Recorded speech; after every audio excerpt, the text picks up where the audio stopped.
Springboks Nick Mallett claims ref realized he was harsh on Canan Moodie and corrected his error. Nick Mallett believes Springboks center Canan Moodie benefited from some goodwill from referee Andrea Piardi in Saturday's Rugby Championship test against Argentina at Allianz Stadium, Twickenham.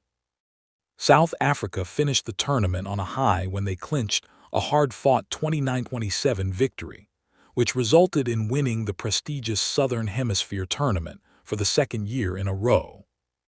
It was a momentous occasion, as it was the Springboks' first-ever back-to-back Rugby Championship title victory. A big talking point.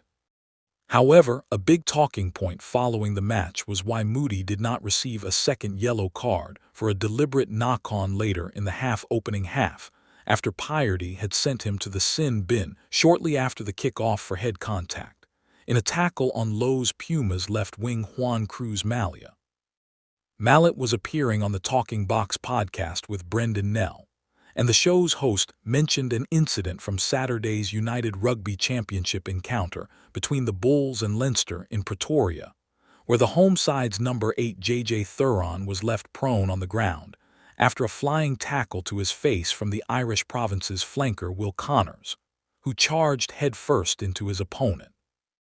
The referee in that game issued a yellow card to Connors, but the incident was reviewed by the bunker to see if it met the red card threshold.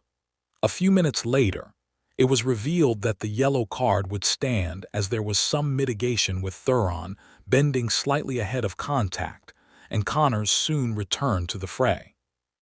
Mallett, who was commentating on that game for SuperSport, felt that the wrong decision was made and that Connors should have been red-carded. He used that incident as a comparison for Moodie's yellow card after his collision with Mallia, which he feels was much less severe than Connors' offense. He believed, though, that Piardi was lenient on the box flyer when he failed to punish him for his second indiscretion later in the test.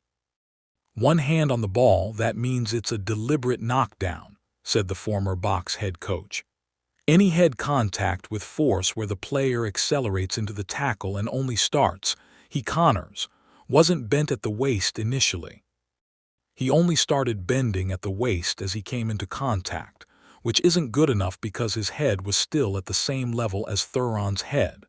I mean, that was a blow to the head on head with force, and there wasn't enough mitigation in my eyes for that to be a yellow card.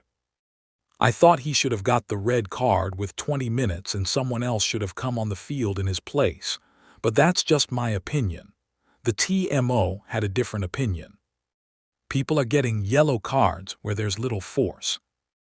If you think about what happened in Moodie's case, they are so careful about head contact. That's why I get angry when you see something with force not getting properly sanctioned, because people are getting yellow cards where there is very little force.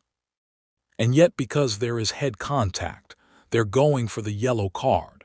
So there doesn't seem to be consistency between what happened in the Bulls game and what happened with Moodie, and I think the ref realized that. I think he realized, perhaps I overreacted there, and perhaps I got him off to the letter of the law. I'm possibly correcting what I've done. But when he saw the same player go with one hand, well, the other hand was trying to get there, but it was definitely the left hand which knocked the ball down. I mean, that was far more a yellow card to my mind than the first one, and I just think he thought to himself, listen, perhaps I was a bit harsh with the first. I'm going to even it out by giving a penalty here and not a yellow card.